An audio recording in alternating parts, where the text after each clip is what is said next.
SG Consultancy Services. Study MBBS in Russia, Philippines, Uzbekistan.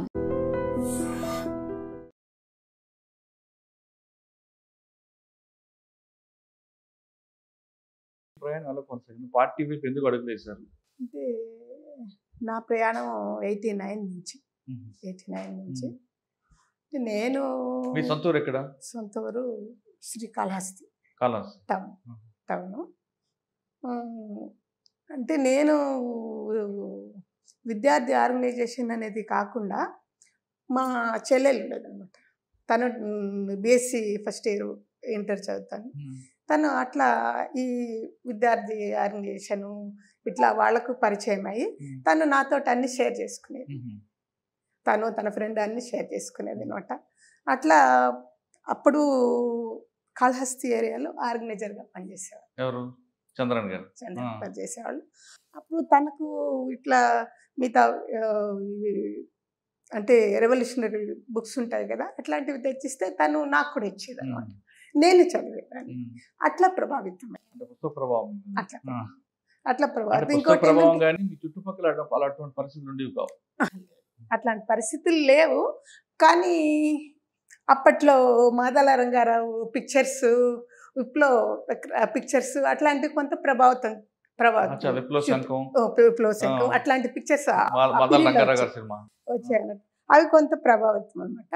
అట్లా మా చెల్లెలతోటి నాకు అట్లా తను చదివిన బుక్స్ నాకు ఇచ్చేది, నన్ను చదవమని చెప్పేది. అట్లా ప్రభావితం అయిన తర్వాత 89 డిసెంబర్లో అంటే పార్టీ పిలుపుతోటి మీరు ఇట్లే కాకుండా మీరు పార్టీలోకి వచ్చి పనిచేయాలని పిలుపు వచ్చింది అనమాట. అది దానికి అటు ఆ ఏరియాలో కాళహస్తి ఏరియాలో తను ఆర్గనైజరు. అట్లా ప్రభావితం పార్టీలోకి వెళ్ళి 89 డిసెంబర్ నుంచి 94 వరకు టెక్లో ఉన్నాం. టెక్ వర్క్లో, టెక్నికల్ వర్క్లో. అది మిగతా అన్ని స్టేట్స్లో అట్లా మన పెద్ద ఆయనతోటి దగ్గర పరిచయం, మిగతా వాళ్ళతో అంత దగ్గర. టెక్నికల్లో డన్ కీపర్గా ఉండేవారా? మెటీరియల్ తయారు చేసేవారు? డన్ కీపర్ అన్ని స్టేట్లో డన్ కీపర్. 94 జూలైలో అంటే దండకారణ్యానికి వెళ్ళాలి, మనము ఆర్గనైజేషన్లకు వెళ్ళాలి అనేసి అని పంపించారు. ఇద్దరు వెళ్ళాం. అప్పటి నుంచి దండకారణ్యంలో మీకు బాధ్యత ఎవరు? దండకారణ్యంలో మీరే ఫస్ట్ చేసిన కార్యక్రమం. అక్కడ కూడా డన్ కీపర్ ఉండేవారా, లేదంటే రాజకీయ తరగతులు? దండకారణ్యంలో మొత్తం దళాలు కదా ఆర్గనైజేషన్. ఏ దళం మీద ఇప్పుడు? అప్పుడు ఫస్ట్ వెళ్ళింది నేను బస్తర్. ఎవరు మీ బాధ్యత ఎవరు అప్పుడు? లంక పాపిరెడ్డి గారు. ఆయన అన్నమాట ఉండింది.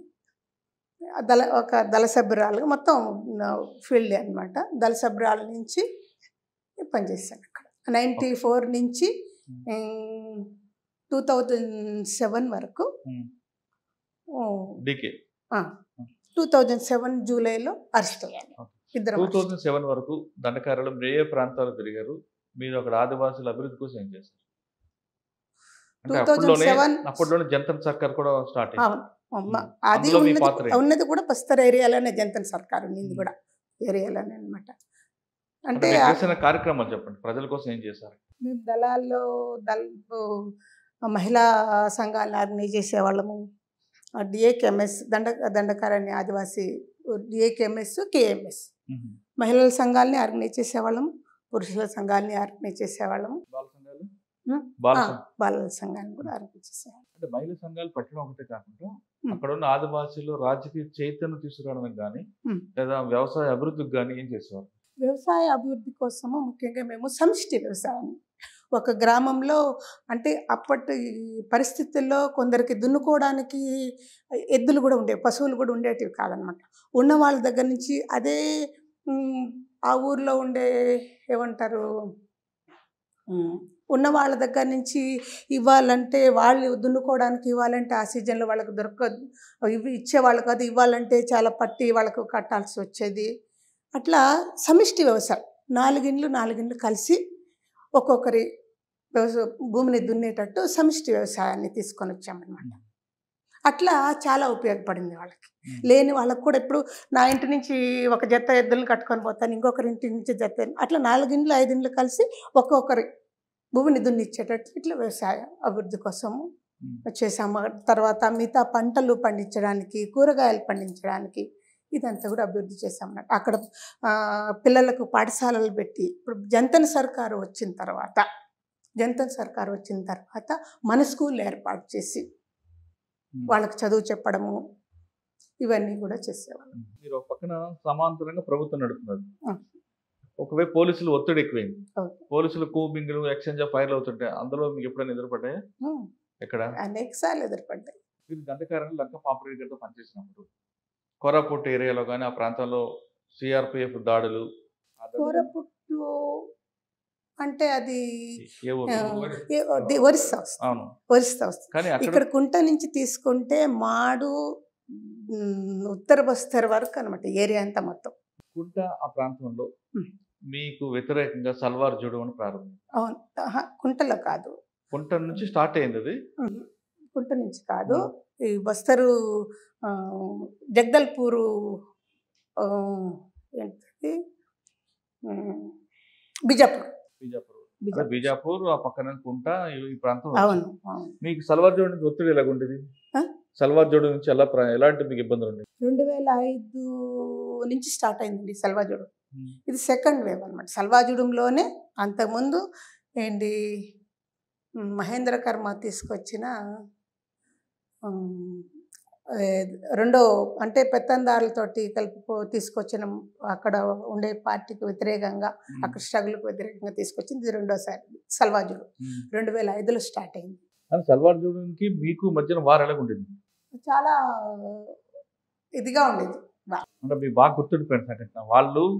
వాళ్ళు కూడా ఆదివాసులు సపోర్టే, మీరు ఆదివాసులు సపోర్టే, మిమ్మల్ని సపోర్ట్ చేస్తే వాళ్ళు ఆదివాసులకి సపోర్టు కాదు, వాళ్ళు పెత్తందారులకు సపోర్ట్. మీకు సపోర్ట్ చేస్తే వాళ్ళు చంపేవారు, వాళ్ళు సపోర్ట్ చేస్తే మీరు వెళ్ళి వాళ్ళు దండించేవారు. అంటే మీ ఇద్దరి మధ్యన ఆదివాసులు ఇబ్బంది పడ్డారు?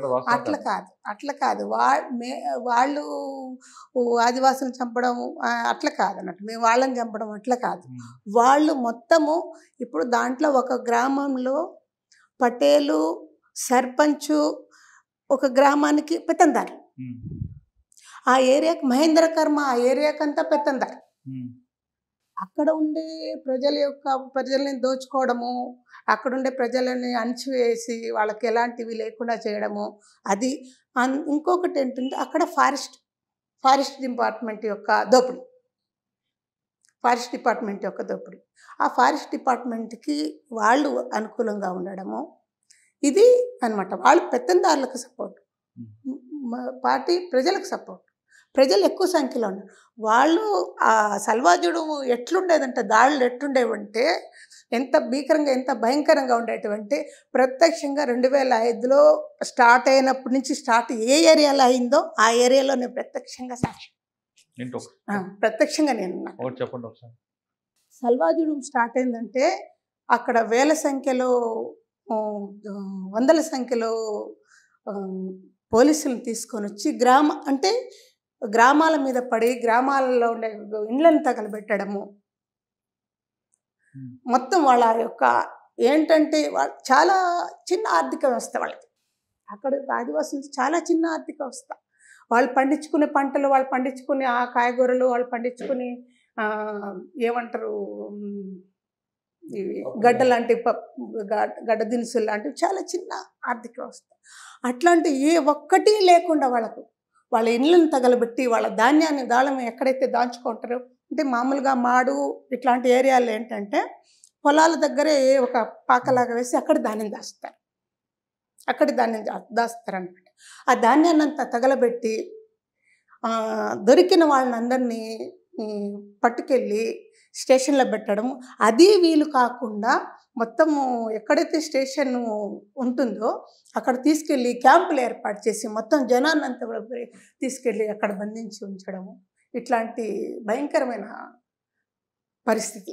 అవును, ఆ భయంకర పరిస్థితి ఉంటే ఒకవైపు మీరు కూడా అక్కడ ఛత్తీస్గఢ్ గవర్నమెంట్ ని సంబంధించిన వ్యక్తుల్ని వీసీ శుక్లా అనే వ్యక్తిని దారి కాసి చంపడం బీసీ శుక్లా అది మీ ప్రాంతంలో జరిగింది. మీ ప్రాంతంలో జరిగింది. ఆహా, అది బహిరంగ జరిగిన ఘటన. అది ఎప్పుడు జరిగింది? ఈ సంవత్సరం జరిగింది. సల్వాజుడు పీరియడ్ అంతా మొత్తము జనాన్నంతా కూడా మొత్తం వాళ్ళకి ఏమాత్రం లేకుండా ఎట్లా చేసిన తర్వాత జరిగిన ఘటన అన్నమాట, జీరంఘాటి ఘటన. మహేంద్ర గారు చనిపోయిన తర్వాత సల్వాజుడు ఇంకా పెరిగింది కానీ తగ్గలేదు కదా. సల్వాజుడు అంటే మొత్తము సిఆర్పిఎఫ్ డిఆర్జీ అన్ని కలిపి. సరే, లక్క పాపిరెడ్డి గారికి మీకు కలిసిన అనుబంధం చెప్పండి. ఎక్కడెక్కడ పనిచేశారు? ఆయన మా ఎడ్యుకేషన్ సెక్రటరీ అండి. మేము ఆయనతో కలిసి ఉందామండి, క్లాసులు చెప్పారండి. ఆయన నాకు తెలియకపోవడం ఏంటి. ఇప్పుడు మన ఆయన గంగన్న నంపలకేశ్వర గారు, మేమంతా ఇదే గుట్టలెక్కేటప్పుడు ఆయన పాట పాడుతూ మమ్మల్ని ఎక్కించాడు. కేశవర గారు ఏం పాట? Revolutionary songs. అంటే గంగన్న గారు ప్రోత్సాహంతో పాట పాడితే మీరందరూ పైకెక్కేవారా? తను మమ్మల్ని అంతా కూడా ఉత్సాహపరుస్తూ తను బరువులు ఎత్తుకొని ఆయన గుట్టలెక్కుతూ మమ్మల్ని ఎక్కించాడు. ఇంకెవరున్నారు మీకు గంగన్న గారు పరిచయం? నాకు ఆల్మోస్ట్ అందరు పరిచయం. జంపన్న గారు ఆయనకి పరిచయం. గణపతి తక్కినపల్లి వాస్తవరు వాసన్న అలియా శేషన్న పరిచయమా? మల్లాది వేణుగోపాల్ గారు, ఆజాద్, వీళ్ళందరితో కలిసి పనిచేశారు. అంటే సెంట్రల్ కమిటీతో మీరు ఉన్నారు. చాలా వరకు ఉంటుంది కదండి, లేదని చెప్తారేంటి? అంటే యాక్షన్ గురించి అడగట్లేదు, ప్రజల కోసం ఏం చేసి చెప్పండి అంతే. ఇప్పుడు దండకార్యంలో దాదాపు 40 సంవత్సరాల నుంచి పార్టీ ఉందమ్మా, అవునా? పార్టీ అక్కడ ఉంటుండగా మరి ఇంకా ఎందుకు ఆదివాసులు అభివృద్ధి చెందట్లేదు? అక్కడ అభివృద్ధి చెందలేదనేసి ఎవరన్నారండి? అప్పటికి ఇప్పటికీ చాలా అభివృద్ధి వచ్చింది. చాలా వాళ్ళ ఆర్థిక పరిస్థితుల్లో మార్పులు వచ్చాయి. అక్కడ రియల్గా మీరు చూస్తే తెలుస్తుంది, అక్కడ ఫారెస్ట్ డిపార్ట్మెంట్ యొక్క దోపిడీ. అంటే ఫారెస్ట్ డిపార్ట్మెంట్ వాళ్ళు ఏమంటారంటే, వాళ్ళు రిజర్వ్ ఫారెస్ట్ నుంచి ఫారెస్ట్ ఉందో ఆ ఫారెస్ట్ కొట్టుకొని లోపలికి వస్తున్నారు. రిజర్వ్ ఫారెస్ట్ అంటే అక్కడ ఆ అడవి వాళ్ళదండి. వాళ్ళు పుట్టి పెరిగిన ఫారెస్ట్లో మీరు వాళ్ళని ఆపడం అంటే రిజర్వ్ ఫారెస్ట్ అంటే ఎట్లా? వాళ్ళు ఎక్కడికి వెళ్ళాలి? 45 సంవత్సరాల్లో దండకార్యంలో పార్టీ ఏం చేసింది చెప్తారు? కేవలం జనతా సర్కార్ ఒకటేనా, లేదా అభివృద్ధికి ఆదివాసుల అభివృద్ధి కోసం పాటుపడ్డారా? ఆదివాసుల అభివృద్ధి అంటే కేవలం చెరువులు తవ్వడం, వ్యవసాయం చేయడం కాదు కదా. ఇంకా వాళ్ళు మౌలిక సదుపాయాలు పెంచాలి. ఇప్పుడు టెక్నాలజీ ముందుకు వచ్చింది, దానికి అనుగుణంగా వెళ్ళాలా? లేదు అలా అక్కడ అదే ప్రాంతంలో చెరువులో చేపల్లాగా ఉండాలంటారా? ఆర్థిక అభివృద్ధి అంటే ఇప్పుడు మీరేం కోరుకుంటారు? ఇక్కడ సిటీస్లో ఉండే వాళ్ళ ఆర్థిక పరిస్థితి వాళ్ళకి. ఇప్పుడు మనం ఒకటి ఏంటంటే టెక్నాలజీ అంటే ఇప్పుడు అక్కడున్న పరిస్థితి, అక్కడున్న వాళ్ళకి ఏం అవసరం అవుతుంది అదే ఆర్థిక అభివృద్ధి వాళ్ళ కోసం. మనం అనుకునేది కాదు. మనం ఇక్కడ టౌన్ లో ఉండే సిటీలో అనుకునేది కాదు. పోలుద్దామండి, అడవి వరకే మాట్లాడుతుంది, సిటీతో పోల్చొద్దు. వాళ్ళకి అడవిలో అయినా సరే వాళ్ళకి కనీసం వైద్య సదుపాయం ఉండాలి, తర్వాత చదువుకోవాలి వాళ్ళ పిల్లలు కూడా. ఈ రెండు ఉండాలంటే రోడ్లు ఉండాలి, ఇవన్నీ కావాలంటే కరెంట్ ఉండాలి, అంతే కదా. ఇంకెక్కువ వద్దు, మన వేరేగా సెల్ ఫోన్స్ అవన్నీ మాట్లాడకుండా కేవలం మౌలిక సదుపాయాలు, రోడ్డు, వైద్యం, విద్య, ఈ మూడేది ఉండాలి కదా. కూడు గూడు నీళ్ళగా ఈ మూడు కూడా అందకుండా వాళ్ళకి కూడు గూడు నీడ, ఈ మూడు ఉండాలంటే కూడు గూడు గుడ్డ అనుకుంటాం. ఈ మూడు ఉండాలంటే కనీసం మకాన్, ఈ మూడు ఉండాలంటే రోడ్లు ఉండాలి. మీరు రోడ్లు రాకుండా ఉండాలంటే డెవలప్మెంట్ కావాలి కదా, రోడ్లు అక్కడ రావాలి కదా, వాళ్ళ సిటీలోకి రావాలి కదా. నేను అనుకుంటాను ఆ మూడు ఉండాలంటే రోడ్లు అవసరం లేదు సార్. హాస్పిటల్కి రావాలంటే హాస్పిటల్ పెద్ద వైద్య సదుపాయాలు కావాలంటే వేరే విషయం, రావాలి కదా, టౌన్ లోకి రావాలి కదా. అవును, మరి రోడ్లు అయితే ఉన్నాయి. ఆ రోడ్లు ఎక్కడ? ఆ రోడ్లు వేస్తుంటే మీరు తవ్వేస్తున్నారు. ఫారెస్ట్ డిపార్ట్మెంట్ వేసిన ఆ రోడ్లు అయితే ఉన్నాయి, రావచ్చు.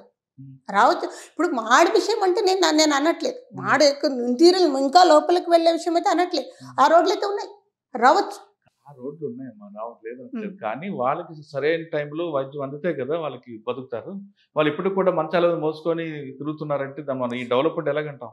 అభివృద్ధి ఇక్కడ కూడా ఇప్పుడు కూడా మీకు చెప్తుంది దండకార్యంలో రూపాయి నోటుకి కాయిన్కి చూపిస్తే రూపాయి కాయిన్కి విలువిస్తారు తప్ప నోటు పట్టించుకోరు. ఇంకా ఆ స్థితిలో వాళ్ళు ఉన్నారు. కారణం ఎవరంటారు? మీరు చెప్తున్నది అయితే కరెక్ట్ కాదు. ఇంకేముండే అంటారు 2005 వరకు మీ జర్నీ ఎలా జరిగింది? 2007 వరకు 7 వరకు ఆ తర్వాత సంబంధం లేదు. 2007 ఎలా అరెస్ట్ అయ్యారు మరి మీరు? 2007లో తన ట్రీట్మెంట్ కోసం వచ్చాము. ఎక్కడ? ఇక్కడికి వచ్చాము. ఇక్కడికి వచ్చి వెళ్తున్న క్రమంలో రాయ్పూర్లో అరెస్ట్. ఎక్కడ? రాయ్పూర్లో. ఎంతకాలం ఉన్నారు జైల్లో? జైల్లో ఎంతకాలం ఉన్నారు? 2019 ఏప్రిల్ వరకు నేను. 2007 నుండి 12 ఏళ్ళు ఉన్నాను. 3 నెలలు తక్కువ 12 ఏళ్ళు. ఎన్ని కేసులు పెట్టారు? 160 కేసులు. 160 కేసులు అంటే 19 నుంచి 2007 నుంచి 19 వరకు 12 సంవత్సరాలు అండర్ ట్రయల్ గానే ఉన్నాను. అదే జైల్లో. అంటే దంతవాడ జైల్లో కొంతకాలం ఉన్నాను, జగదల్పూర్ జైల్లో కొంతకాలం ఉన్నాను, రాయ్పూర్ జైల్లో కొంతకాలం ఉన్నాను. అన్న కూడా తను కూడా ఉన్నారు. ఆయన కూడా 12 సంవత్సరాలు జైలు. ఆయన 10 సంవత్సరాలు. మరి జైల్లో మీరు అక్కడ కూడా భావజాలం చెప్పలేదు? మేము హక్కుల కోసం పోరాటం చేయలేదు?